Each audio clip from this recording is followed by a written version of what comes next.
Primeiro foi a suspeita da doença. Depois a surpresa do diagnóstico de câncer no seio, confirmada pela biópsia.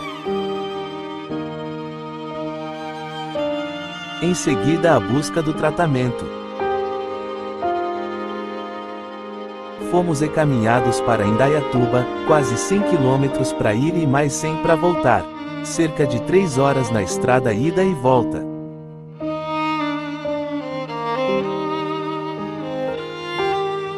O tratamento começou com as consultas e avaliações por especialistas do Hospital Augusto Oliveira Camargo.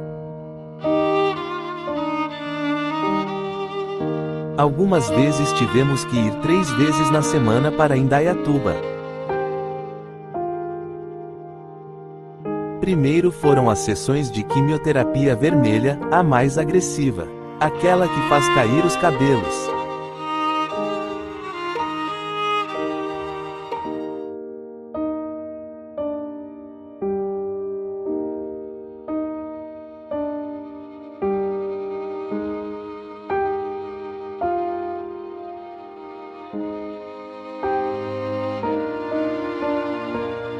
Depois a quimioterapia branca, com seus efeitos colaterais. Sempre muito bem assistida pela sua equipe de profissionais de oncologia, médicos e enfermeiros.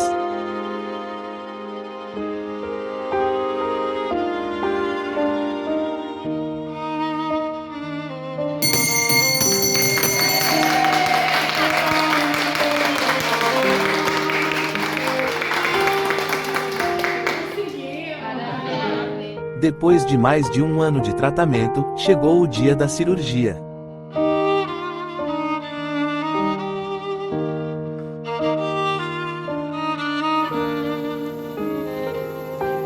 Oi, Alex. Graças a Deus a minha cirurgia foi um sucesso, filho. Deu tudo certo, viu? A mãe já tá acordada. Tá bom, filho? Fica com Deus, Deus te abençoe.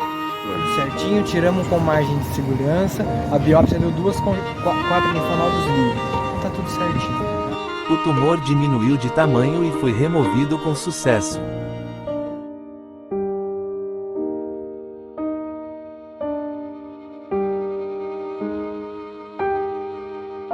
Agora o tratamento continua, como prevenção com a radioterapia, e agradecemos a Deus porque sempre cuidou dos pequenos detalhes desde o começo.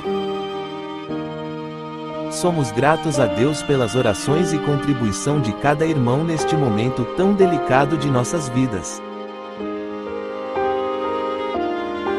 Esta doença nos uniu como família de novo e nos tornou mais fortes.